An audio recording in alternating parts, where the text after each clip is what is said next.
Kementerian Kesihatan juga ingin memaklumkan terdapat 9 kluster baru yang telah dikenal pasti pada hari ini. Yang pertama ialah kluster penjara Jalan Sungai Jelok. Kluster pusat tahanan ini melibatkan daerah Hulu Langat di Selangor. Kes-kes bagi kluster ini telah dilaporkan positif COVID-19 bermula pada 19 Januari 2021 hasil saringan bersasar di penjara wanita Kajang di Jalan Sungai Jelok, Kajang, Selangor. Sehingga 19 Januari sejumlah 439 individu telah disaring di mana 217 kes positif telah dikesan.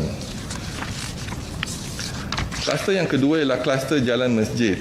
Kluster tempat kerja ini melibatkan daerah Lembah Pantai dan Kepong di wilayah Persekutuan Kuala Lumpur. Kes-kes bagi kluster ini telah dilaporkan positif bermula pada 11 Januari hasil saringan bersasar di sebuah syarikat tekstil di Jalan Masjid India, wilayah Persekutuan Kuala Lumpur. Sehingga 19 Januari, sejumlah 120 individu telah disaring di mana 16 kes positif telah dikesan. Kluster yang ketiga ialah kluster Jalan Taruka.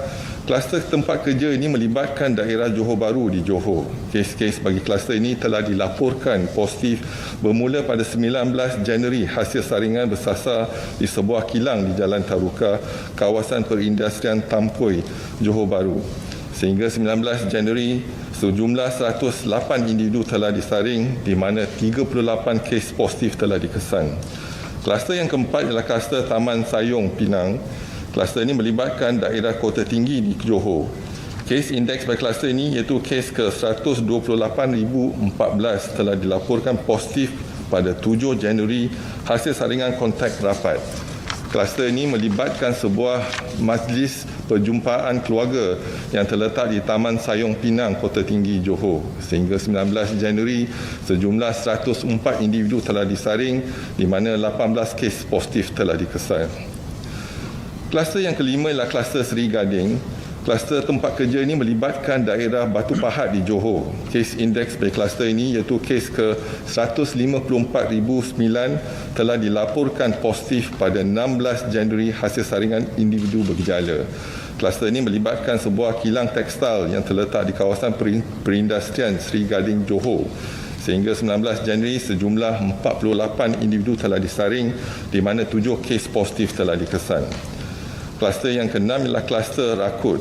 Kluster ini melibatkan daerah Miri di Sarawak. Kes indeks bagi kluster ini iaitu kes ke-144,279 telah dilaporkan positif pada 19 Januari dan hasil saringan kontak rapat.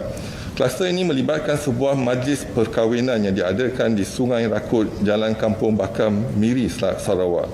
Sehingga 19 Januari sejumlah 33 individu telah disaring di mana 10 kes telah dikesan positif COVID-19 dalam kluster ini. Kluster yang ketujuh ialah kluster Kupang. Kluster ini melibatkan daerah Baling di Kedah. Kes indeks bagi kluster ini iaitu kes ke-154,612 telah dilaporkan positif COVID-19 pada 16 Januari 2021 hasil saringan individu bergejala. Nama kluster merujuk kepada lokaliti di mana kes-kes berlaku dalam kluster ini iaitu di Mukim Kupang, Baling. Sehingga 18 Januari, sejumlah 54 individu telah disaring di mana 14 kes positif telah dikesan. Kluster yang ke-8 ialah kluster Kebuk Air. Kluster tempat kerja ini melibatkan daerah Kuala Terengganu, Kuala Nerus, Setiu dan Lungun di Terengganu. Kes indeks bagi kluster ini iaitu kes ke-155,009 telah dilaporkan positif COVID-19 pada 16 Januari hasil saringan kontak rapat. Kluster ini melibatkan 2 institusi pengajian awam di Kuala Terengganu.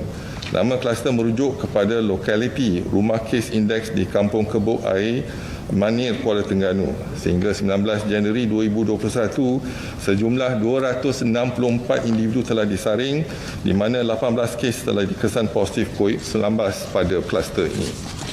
Kluster yang ke-9 ialah kluster Rantau Cempaka. Kluster ini melibatkan daerah Marang di Pahang dan daerah Hulu Langat di Selangor. Kes indeks bagi kluster ini iaitu kes ke-132,010 telah dilaporkan positif COVID-19 pada 9 Januari 2021 hasil saringan individu bergejala. Kluster ini melibatkan perhimpunan keluarga di Kampung Felda Cempaka Jengka 2, Pahang. Sehingga 19 Januari sejumlah 57 individu telah disaring di mana 14 kes telah dikesan positif.